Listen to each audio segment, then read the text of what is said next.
Bonjour à tous, c'est Jason, j'espère que vous allez bien. Aujourd'hui je vous retrouve pour la présentation et le test de cette Creality Falcon 2. Voici le dernier né de chez Creality, le Falcon 2, donc un carton déjà d'une taille assez conséquente, vous allez comprendre tout de suite pourquoi. Découvrons ensemble le contenu du carton, donc voici l'essentiel des pièces contenues à l'intérieur de ce colis. Donc vous voyez, tout est extrêmement bien organisé, bien protégé, il n'y a pas de souci, franchement c'est nickel. Donc vous avez premièrement la grille en nid d'abeille qui est fournie. Vous avez la tôle ici qui va permettre de protéger votre surface de travail. Quelques documents, des autocollants bien sympathiques. Quelques échantillons, donc du contreplaqué. On a un câble ici, on regardera juste après à quoi ça sert. Encore des échantillons ici, on a une petite plaque en inox, de la feutrine, on a encore du contreplaqué, donc c'est pas mal, on va pouvoir faire quelques tests. Donc vous voyez ici l'essentiel du contenu du carton, ce sera donc la machine en elle-même, donc qui est déjà quasiment entièrement montée, vous allez voir. Vous avez le système Rotary qui est fourni avec la machine, donc ça c'est vraiment très intéressant. Le R-Assist que voici, la petite pompe. Voici où se cache le laser, le module laser. Bien protégé aussi dans un film anti-statique. Vous avez les lunettes de protection, c'est toujours à peu près la même chose. Voilà, on va les déballer juste après. Le câble d'alimentation juste ici. L'alimentation en elle-même, le boîtier d'alimentation. Et voilà, donc c'est à peu près tout, mais tout y est, franchement, c'est vraiment un kit très complet. Petit visuel des pièces une fois déballées. Donc l'alimentation, ça, il n'y a pas de souci, on connaît, mais voici la pompe Air Assist. Donc ça fait son poids, franchement ça pèse assez lourd. Vous voyez en dessous, il y a des petits patins en caoutchouc qui vont permettre, je pense, de réduire le bruit et les vibrations. Vous avez donc les échantillons qu'on a vus précédemment. Quelques rehausses sont fournis également pour permettre du coup de rehausser la machine en fonction des besoins.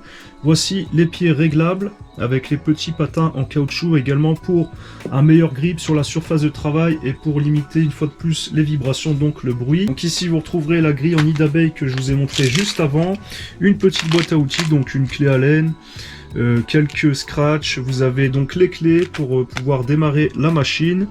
Vous avez un lecteur micro SD avec la micro SD qui est fournie avec. Vous avez un adaptateur aussi pour de l'USB-C. Ouais, c'est ça, un USB-C, quelques vis, un chiffon doux, je pense, pour l'entretien du laser. Et le système Rotary. Voilà, qu'on essaiera juste après. Les pièces complémentaires pour le Rotary et le câblage. Donc on va commencer par les caractéristiques techniques au niveau du laser. Donc le laser juste ici, il offre une puissance combinée de 22 watts. Pourquoi combinée? Parce qu'à l'intérieur vous avez 4 petits lasers de 6 watts qui sont redirigés via un système en fait de miroir qui permet de canaliser la puissance en un seul point lumineux, ce qui va pouvoir permettre de découper par exemple du bois jusqu'à 15 mm d'épaisseur en une seule passe, ou bien de la tôle inox de 0,05 mm ou encore du plastique de 10 mm. Donc tout ça sur une surface de travail de 400 par 415 mm. La Falcon 2 grave à une vitesse de 25 mm minute, donc 2 fois plus rapidement qu'un laser de 10 watts, donc ça permet clairement d'augmenter la vitesse de production.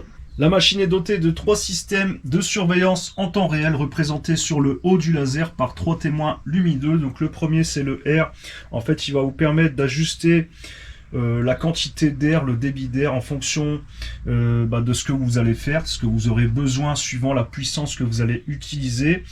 Le second, c'est tout simplement un capteur de flamme. Si jamais votre pièce venait à s'enflammer, vous aurez une alarme qui va retentir. Et le troisième, c'est simplement Lens, donc la surveillance de la propreté de votre laser, voilà, pour permettre un fonctionnement optimal. Le Falcon 2 est équipé de 5 protections de sécurité telles qu'un interrupteur de fin de course bidirectionnel, la fonction d'arrêt actif, le verrouillage de sécurité juste ici avec la petite clé que je vais vous montrer juste après. Comme vous avez pu l'apercevoir, il y a également un bouton d'arrêt d'urgence et un capot de protection.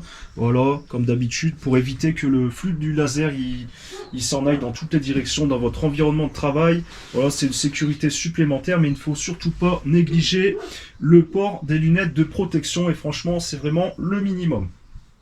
Pour l'assemblage, je vous explique rapidement. En fait, vous avez simplement à connecter la pompe Air Assist. Donc ce tuyau va se connecter juste ici. Cette prise va se connecter sur la fiche sur le côté, donc ça c'est tout pour la partie Air Assist. Donc vous avez les 4 petits pieds qui sont fournis avec des rehausses. Moi je vais simplement monter une par pied. Donc vous voyez c'est des pieds tout simples comme ça, donc à visser, avec un petit patin en caoutchouc qui va permettre de limiter grandement les vibrations. Il faudra bien sûr brancher l'alimentation et il faudra monter le module laser sur son support. Pour le montage franchement c'est un jeu d'enfant. Alors je suis en train de procéder au montage et je me rends compte que j'ai oublié de vous montrer tout simplement que les pieds ici ils sont réglables, donc ça c'est plutôt pas mal, ça vous permet d'équilibrer la machine en fonction, si votre table elle n'est pas parfaitement plane, vous allez pouvoir vraiment ajuster et stabiliser l'ensemble parfaitement. Donc on va d'abord commencer par assembler le Air Assist, comme je vous ai dit, donc c'est simplement cette durite à venir connecter ici sur le haut de la pompe et ce câble à connecter sur la fiche ici sur le côté. Voilà, c'est tout simplement ça, il n'y a pas de souci à ce niveau-là. Donc je vais démarrer la machine et je vais vous expliquer le fonctionnement du Air Assist.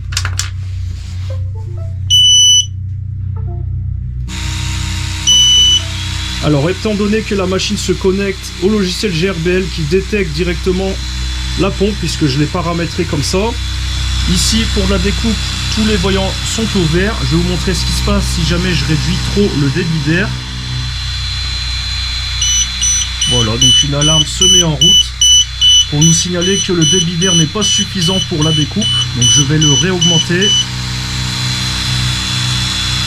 Et là, tout fonctionne correctement. On va maintenant procéder donc au premier test sur la plaque de MDF en 3 mm. Donc je vais allumer la machine et envoyer la découpe. C'est parti.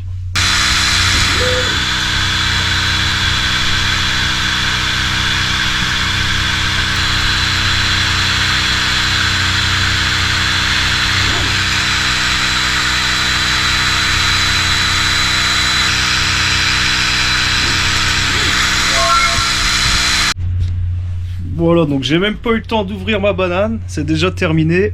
Donc en environ 1 minute, on a fait ce petit fichier. Petite licorne. Vous voyez que ça a découpé, il n'y a pas de problème. Environ 1 minute.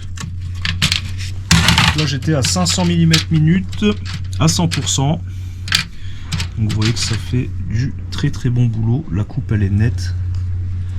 Elle n'est pas brûlée, c'est impeccable. Bon, on vient de voir qu'on pouvait couper très facilement et très rapidement du MDF en 3 mm, il n'y a pas de souci. Donc j'ai sorti un morceau de contreplaqué en 12 mm. On va réessayer cette fois-ci avec 2 passages à 200 mm minute à 100%. Et on va voir si ça fonctionne, si c'est suffisant.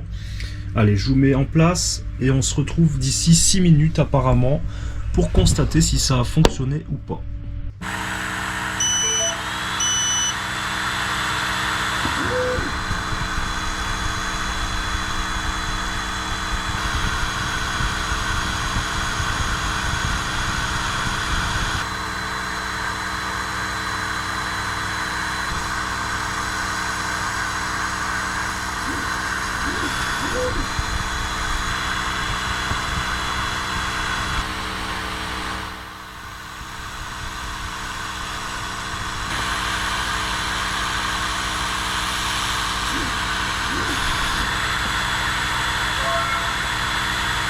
Et voici le résultat environ 6 minutes plus tard. Donc le résultat est vraiment impeccable. Il n'y a aucune trace de brûlure en surface. Et ça a parfaitement découpé. Donc je vous rappelle qu'on est sur du contreplaqué en 12 mm en seulement 2 passes. Donc environ 6 minutes de travail. À 200 mm minute à 100%. Voici ce qu'on obtient. Alors ça tombe bien, juste après je vais rallumer la machine, vous allez pouvoir constater que le voyant lens est allumé, ça veut dire que le laser est à nettoyer. Donc c'est pas mes premiers tests, hein. Je vais pas vous cacher que j'ai déjà fait pas mal de choses avec la machine pour essayer, pour trouver les bons paramètres, les bons réglages, comme en témoigne la grille. Donc le moment est venu de nettoyer le laser, je vais vous montrer un petit peu comment ça se passe. Donc comme vous le constatez, le voyant clignote, donc on va couper l'alimentation et on va démonter le module laser pour pouvoir procéder au nettoyage de celui-ci. Donc première étape, ça va être de démonter le module laser. Donc pour ça il suffit de dévisser ici sur le côté et de faire coulisser vers le haut le module complet. Donc juste ici, vous avez une sorte de buse. On va pouvoir la démonter à la main directement. Donc une buse comme ceci. Donc dans la petite boîte à outils qui est fournie avec la machine, vous avez cette petite pince qui est fournie, ainsi que le chiffon que voici. Vous avez également, vous allez voir, je vais vous la montrer, une lentille de remplacement. Donc je pense pas que ce soit déjà le moment de le remplacer, mais je vais simplement la nettoyer. Donc il faut d'abord dévisser cette petite bague. Ensuite à l'intérieur vous avez une sorte de joint qui vient en contact de la lentille. Vous voyez ce petit joint. Et vous avez donc accès à la lentille que je vais tout de suite nettoyer à l'aide de ce chiffon. Suivant les matériaux que vous allez découper, c'est vrai qu'il y a plus ou moins de fumée qui va se dégager et plus ou moins de fumée grasse, collante, etc. Donc c'est bien de le faire de temps en temps. C'est pour ça que le petit système de surveillance là, il est vraiment top. Donc là je vais remettre la lentille directement. On va pouvoir replacer le petit joint. Voilà. Et on va remettre la petite bague tranquillement. Donc la lentille est remise à son emplacement. On va pouvoir remettre la petite buse. Pareil, un serrage manuel. Ça sert à rien de serrer trop fort d'ailleurs. Et voilà, on va également nettoyer le petit capteur qui est juste ici. Donc l'opération est terminée, il n'y a plus qu'à remonter le module laser sur son support et à refaire la mise au point avec la petite cale qui est fournie par rapport aux pièces que vous allez devoir découper ou graver tout simplement. Et sur le dessus du module, juste ici vous avez un petit bouton pour réinitialiser en fait l'entretien, lui dire voilà j'ai nettoyé la lentille. Donc vous appuyez dessus et le voyant repasse au vert tout simplement. Voilà un aperçu de ce qu'on a découpé, donc le MDF en 3 mm et le contreplaqué de 12 mm découpé en 2 passes. Franchement c'est nickel, et vraiment rapide. Pour le coup ça a été quand même assez vite, en 6 minutes pour celui-ci. Celui-ci je ne saurais plus vous dire, mais c'était vraiment très rapide, c'était autour d'1 minute environ.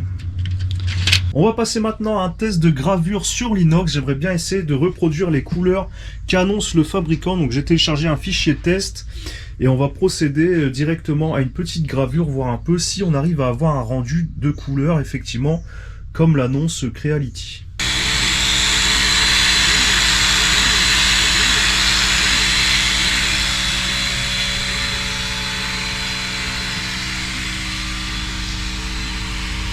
Voilà, donc on se retrouve à la fin de l'opération pour constater si ça a fonctionné ou pas.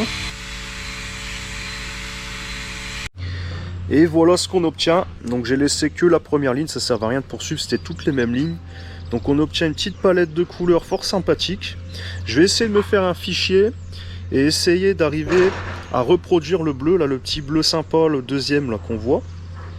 Ça pourrait être pas mal, on va voir si ça fonctionne. Bon voilà, je me suis préparé un petit fichier, un petit moteur. Donc j'ai fait différemment de ce que je pensais faire au départ. J'ai mis la vitesse à 5000 mm/min et j'ai mis la puissance à 100%. Donc pour gagner un peu de temps, on va voir si ça fonctionne aussi comme ça. Donc je vais refaire l'essai sur cette même plaque inox, le même côté. Je vais faire ça juste au-dessus du test qu'on a fait. Voilà, on va voir si ça fonctionne, c'est parti.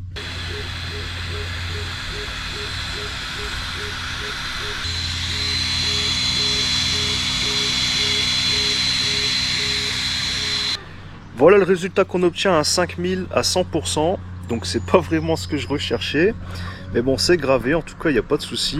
Je vais refaire un essai du coup en passant à 20% à 1000 mm/min au verso. Et on verra bien le résultat, je retrouve tout de suite. Voilà ce qu'on obtient au bout de 8 minutes, donc j'ai rétréci la taille. Mais finalement c'est pas vraiment bleu. Là c'est plus noir, gris, un peu comme l'autre quoi finalement. Donc je vais réessayer encore un petit fichier, on verra bien ce que ça donne avec des dégradés. On va réessayer cette fois-ci avec cette image, donc un petit dégradé de gris, on va bien voir ce que ça donne, on se retrouve tout de suite pour observer le résultat. Voici le résultat, c'est pas vraiment ce à quoi je m'attendais, mais c'est plutôt pas mal. Je vais continuer à faire des tests, des essais, et je pense que dans les prochaines vidéos, on va avoir des trucs vraiment sympas. J'ai refait un test aussi avec le moteur, avec un réglage à 40% cette fois-ci, vous voyez que là, vraiment la couleur, ça change tout, hein. 10% de différence, ça n'a rien à voir. Vous voyez, le petit bleu là, franchement, si j'arrive à faire le bleu là, ça serait magnifique. Je vais y arriver, faut que je trouve comment. Pour terminer cette présentation, il ne nous reste plus qu'à tester le système Rotary qui est fourni avec la machine. J'ai connecté le système directement à l'appareil. J'ai choisi ce petit fichier qui est fourni d'ailleurs avec la micro SD. Et on va voir tout de suite ce que ça donne. C'est parti.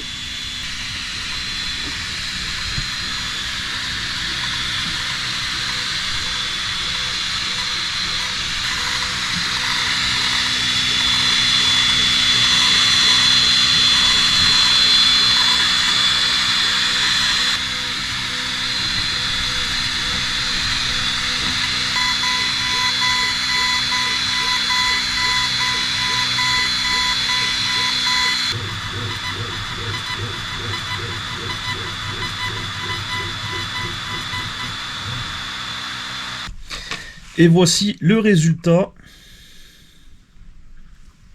Donc la gravure est impeccable. Donc ça c'est super chouette, ça va me permettre de créer des pièces au tour à bois et de les personnaliser vraiment suivant mes envies, mes besoins, ça va être super cool. Je pense qu'on va vraiment bien s'amuser avec cette nouvelle machine. Franchement, vraiment très content, très content. Et voilà, donc on aura vu ensemble aujourd'hui qu'on pouvait recouper facilement du MDF en 3 mm, il n'y a pas de souci. On a vu également qu'on pouvait recouper du contreplaqué en 12 mm. Vous voyez, la coupe, elle est vraiment nickel et ça a été très simple en seulement 2 passes. On aura vu les gravures colorées sur l'inox. Bon, j'ai encore quelques recherches, quelques tests à faire, mais ça va venir, vous inquiétez pas, je vais vous faire de nouvelles vidéos prochainement sur le sujet avec les gravures colorées, etc. parce que je trouve ça vraiment magnifique. On aura testé également le système Rotary qui est fourni avec la machine. Donc vous pouvez constater par vous-même que ça fonctionne impeccablement, il n'y a pas de souci. Ça va me permettre de réaliser des pièces au tour à bois et de pouvoir les personnaliser vraiment selon mes envies, selon mes besoins. Ça va être formidable. Et voilà, donc j'espère que cette vidéo vous aura plu. Un immense merci à vous en tout cas pour votre soutien. C'est grâce à vous que des marques comme Creality se rapprochent de moi maintenant pour tester du matos aussi cool sur la chaîne et vous le présenter. Donc ça fait super plaisir. Moi, ça va m'ouvrir de nouvelles portes, de nouvelles perspectives dans ma passion du bricolage. Je vais pouvoir personnaliser mes pièces, etc. Ça va être super cool. Je vais pouvoir vous partager tout ça au travers de mes vidéos. Voilà, on va continuer à kiffer encore longtemps, j'espère. Du moment qu'il y a la santé, il n'y a pas de raison. Allez, n'hésitez pas à aller faire un petit tour également dans la description pour les remercier. J'ai mis les liens vers leur site. Vous verrez, ils font du matos vraiment super sympa. En attendant la prochaine, en tout cas, portez-vous bien, bricolez bien, faites attention à vous. Et je vous dis à très bientôt les amis. Salut!